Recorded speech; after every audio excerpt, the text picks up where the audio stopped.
Խորհրդարանական կառավարման երկրում ենք, պատգամավորները ինչպես իմացան 3 տրիլիոնական պարգևավճարներ են ստացել, բայց կառավարությունում 6-7 միլիոն պարգևավճար են ստացել։ Նախ այս հակասությունը ոնց եք մեկնաբանում, չկա խանդ, նախանձ, որ խորհրդարանական կառավարման երկրում կառավարության անդամներն են այդքան միլիոններ իրեն ստանում։ Ես միայն լրագրողներին եմ նախանձում, մեկ-մեկ, որովհետև ոչ մեկս չգիտենք, թե լրատվական կայքերը որտեղից են ֆինանսավորվում,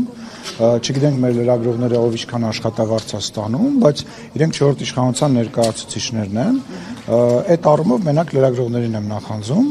եթե ճակերտավոր պարզ է, ինչ վերաբերում է մնացածի, ես այդ հարցին պատասխանել եմ, դա այդ մարդկանց աշխատավարձն է, որը որ տրվում է համարեք կես-կես։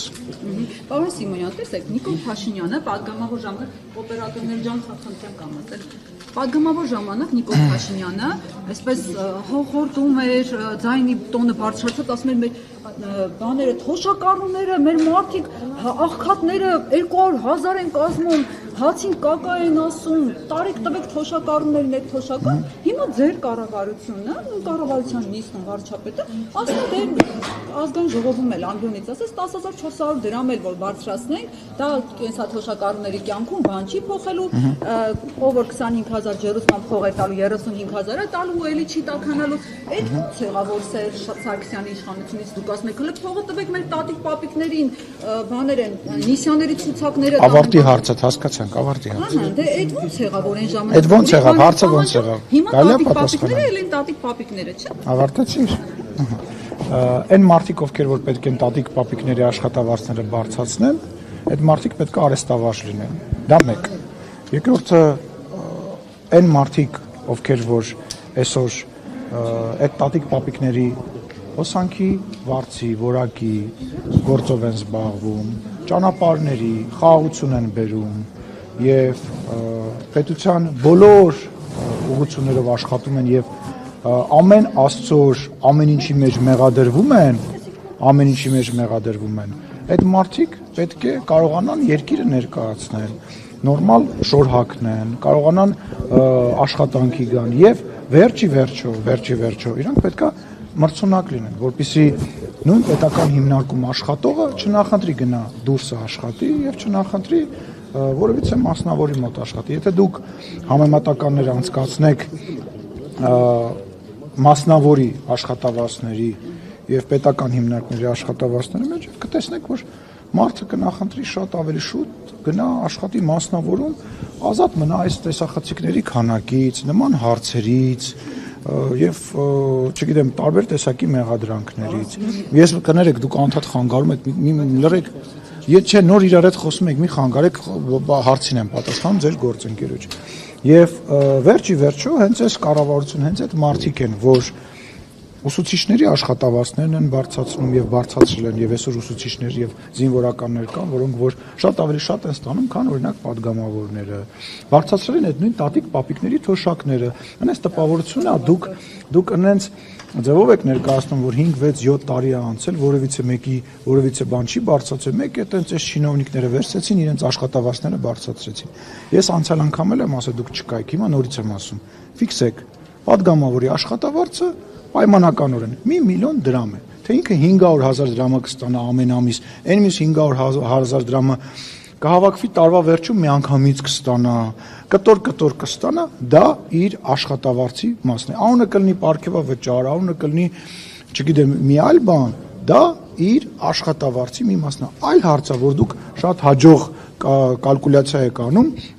կարողանում եք վերցնել, ենթադրենք մի տարվա 700 հոգու աշխատավարձը գումարեք իրար,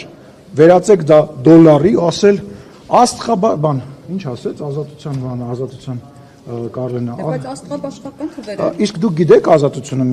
ինչքան են ստանում լրագրողները, աստղաբաշխական գումարներ։ Հարգելիս, Ամերիկայի Միացյալ Նահանգների կամ այլ երկրի կամ այլ կազմակերպության բյուջեից են ստանում։ Ես կրկնում եմ։ Հանրային միջոցների, պարոն Սիմոնյան, հանրային միջոցների։ Դու այն մնացածը, որ սրանից առաջ խոսում էի, մենք չէինք լսում։ Ուրեմն ֆիքսեք, պաշտոնյայի աշխատավարձը այդքան է։ Բանկի աշխատավարձը,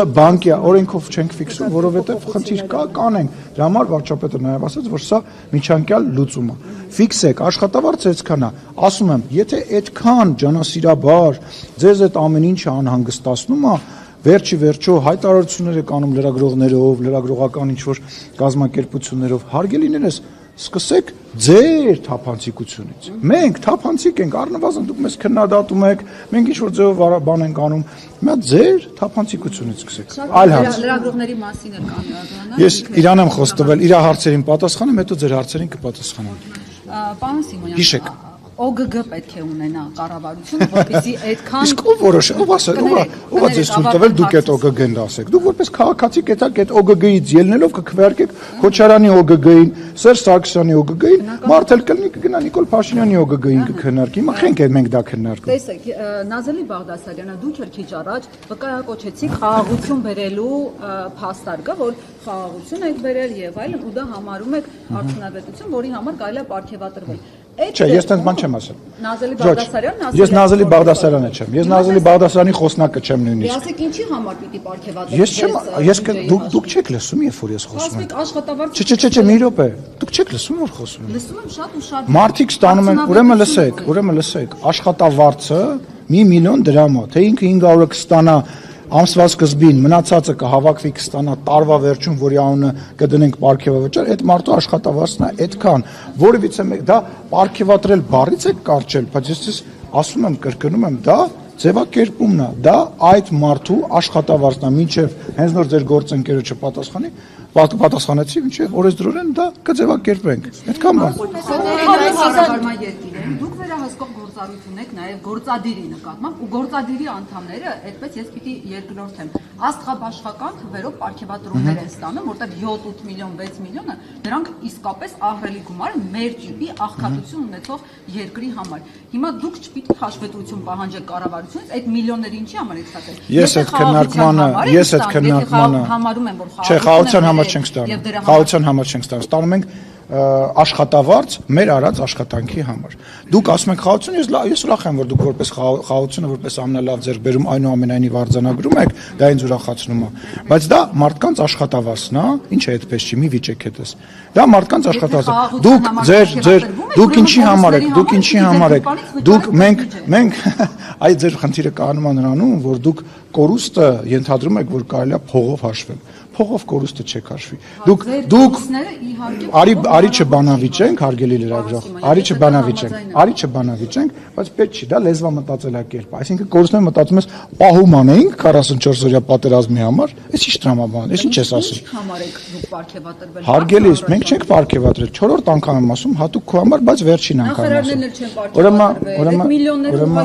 Ուրեմն 4-րդ անգամ եմ ասում, հատուկ քո համար եւ մեր հեռուստադիտողների համար։ Նախարարների աշխատավարձն է։ Ուզում ես եւս մի քանի պաշտոնյայի անուն դուր։ 4-րդ անգամ կրկնում եմ, դա այդ մարդկանց աշխատավարձն է։ Ուրեմն 5-րդ, ես 5 թիվը շատ եմ սիրում, 5-րդ անգամ դա այդ մարդկանց աշխատավարձն է, որի մի մասը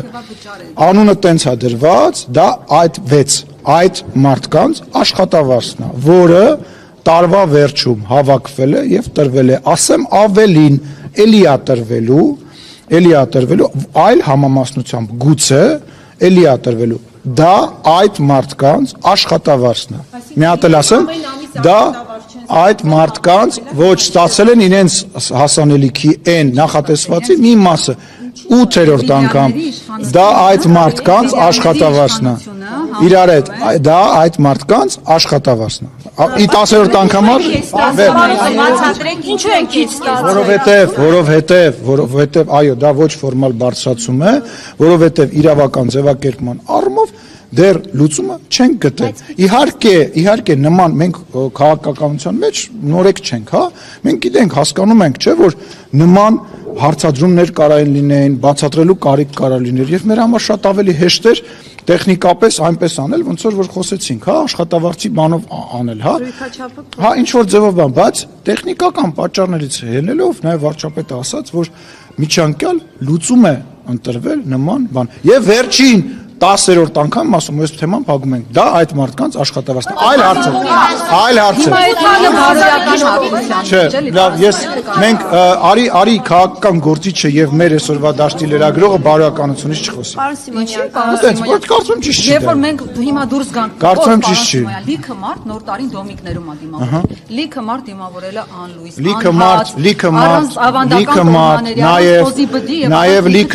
նաև լիքը մարդ Դուբայներում է դիմավորել, Եգիպտոսներում է դիմավորել, տարբեր երկրներում է դիմավորել, հյուրանոցներում լեփ-լեցուն, Հայաստանի Հանրապետության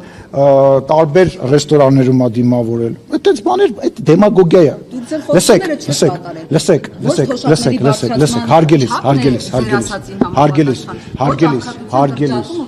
Հարգելիս, ես իմ խոստումը չեմ կատարել, կգնաս, կընտրես Ռոբերտ Քոչարյանին, Սերժ Սարգսյանին կամ ում որ կնախընտրես, կամ չգիտեմ, ելով կա այնտեղ, ում որ իր խոստումները կատարել է, հա, պայմանավորվենք տենց։